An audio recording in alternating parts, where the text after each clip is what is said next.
they will come up with policies that are appropriate for their area, not for the entire country. I call the Honourable Leanne Dalzell.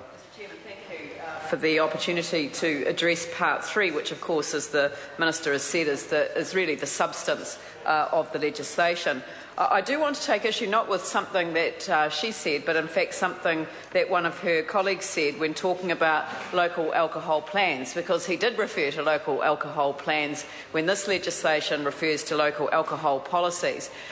When he was referring to local alcohol plans, he actually was thinking back to the Sale and Supply of Liquor and Liquor Enforcement Bill, which of course was introduced to the House just prior to the general election in 2008, and which the incoming National Government adopted as its own and had its first reading in the early months of 2009 and referred it off to a select committee. And it does seem rather odd that this isn't the first time that we've debated this issue, and yet it sounds as if it is the first time members believe that it's the first time it's been debated in this House. 3 years later, it's taken us to get to the point of passing a similar version of our local alcohol plans into law. The government discharged the earlier bill in December 2010, and we have heard from various speakers on the other side that this is in fact normal practice, that this is what governments do, that governments actually just knock out legislation that they don't like and replace it with something, even if it is almost exactly the same, because they want to have their own name on it. That isn't the case. It may be a case when there has been a change of government and the incoming government has campaigned on an issue where they've campaigned on a different set of policies than are reflected in the current legislation before the House. Often that will mean that the government will introduce its own legislation to replace that. But this isn't what we had happen in this case. We actually had a bill picked up by the government of the day, referred to the select committee, submissions were called for, people made submissions in good faith, and in fact there was general support right across the board for the development of local alcohol plans. And in fact the only objections really came from those that felt that they might be disadvantaged by the amount of community control that the Minister quite rightly identifies as developing as a result of this process. And there is a sense of something that, and I don't know whether anyone's actually said it out loud, but I'm going to say it and put it on the table because it kind of feels like to me that there is an elephant in the room, and that is that there are some people who feel it is their God-given right to sell alcohol, that it doesn't matter that it would be a restricted drug in any other environment, and that's why we have legislation that surrounds the sale and purchase of alcohol. It's because it is, in fact, a drug. And if, in order to sell drugs normally, one has to normally have a degree in pharmacology of some sort and practice as a pharmacist, and that can only be sold from certain premises under very strict conditions. And not just anyone who works in the pharmacy can, in fact, dispense the pharmaceuticals. That has to be dispensed by somebody properly qualified and trained to do so, and actually subject to quite stringent professional standards and ethics and certain models of supervision, and ongoing training and development. So there are all of these things that are normally around the sale of a drug. The sale of liquor, we have said, OK, that has a recreational use, and so therefore, as a country, we have allowed for the sale of liquor. And in fact, we used to ballot. We used to let the people decide whether we were going to have national continuance, national prohibition, or state purchase and control. And I think I've informed the House on other occasions that on the couple of occasions when I got to vote for that, it was for state purchase and control that I voted, but that was not going to ever be the case. I must be a socialist at heart.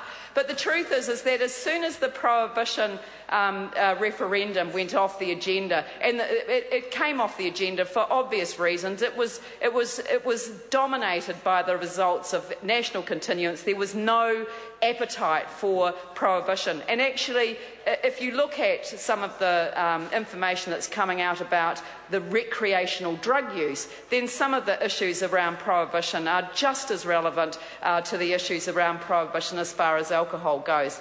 Mr. Chairman. Honourable Leanne Dalzell. Mr. Chairman, so I agree with the Minister that it is a question of balance, that we have decided as a country that it is not prohibition that we are seeking, but it is important that communities are empowered to stand up to those who think it is their right to sell as much alcohol as often as they like, whenever they like, to whomever they like, with the one restriction or the two restrictions that they cannot sell to somebody who is under the age of 18 years and they cannot sell to somebody who is already intoxicated.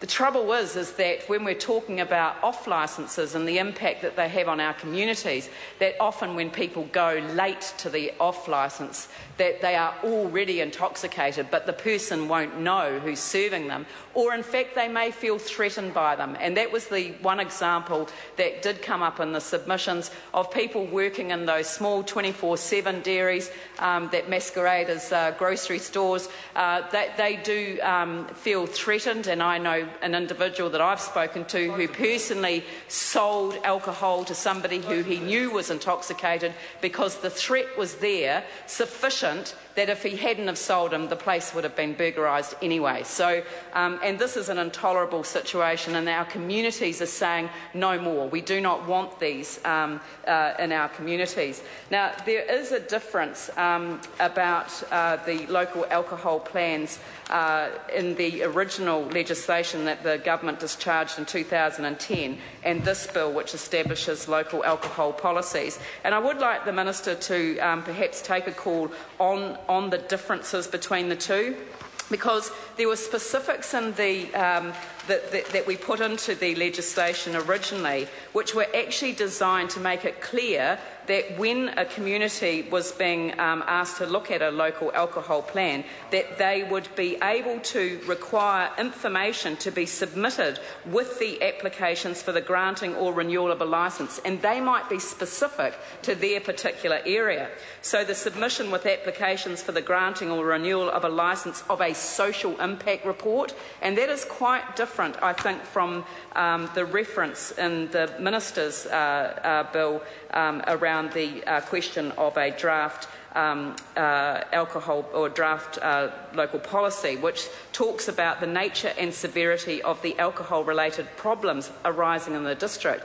And I believe that social impact actually looks at a much broader analysis than that, and that was one of the reasons why we specifically had that in the legislation, and the kinds of people who would have to prepare that kind of social impact report, because it did seem to, certainly me and to my colleagues at the time, that a lot of people set up the sale of alcohol in particular areas because they want to target the area. They don't actually think about the impact that it has on people. They're thinking purely of the profits that they can make. And that's why there has been resistance to some of these policies. And I recall some of the industry being quite concerned about local alcohol plans as they were originally introduced. Some of that has been quietened down, and I wonder whether they can see that some of the more responsible elements of the legislation aren't actually there anymore, and that they're not so worried about it. Also, they were worried that there would be different rules in different parts of the city. Well, I agree with the Minister that it is actually important that communities have a real say about what is suitable for their own community. So I think it is really important that we think about local alcohol plans from an empowerment perspective, and how this really does relate to how local government is much more closely related to the community in these sorts of matters. Mr. Chairman, I just want to say that There have been 2 years wasted in terms of this. We could have had local alcohol policies in place 2 years ago if that bill hadn't been discharged. But I want to make the point that that wasn't the decision of this minister. It was her predecessor. It was he who promised to work collaboratively with the Labour Party on this vital issue, and the government itself had agreed that it was a vital issue because it's one of the major drivers of crime. And it was he who decided unilaterally to discharge that bill and introduce the one that we have today. So I think it's really important that we understand that community engagement lies at the heart of local alcohol plans. I think it is imperative that all communities have local alcohol plans and that communities are directly engaged in having their say. I call Dennis O'Rourke. Thank you, Mr. Chairman. I'd like to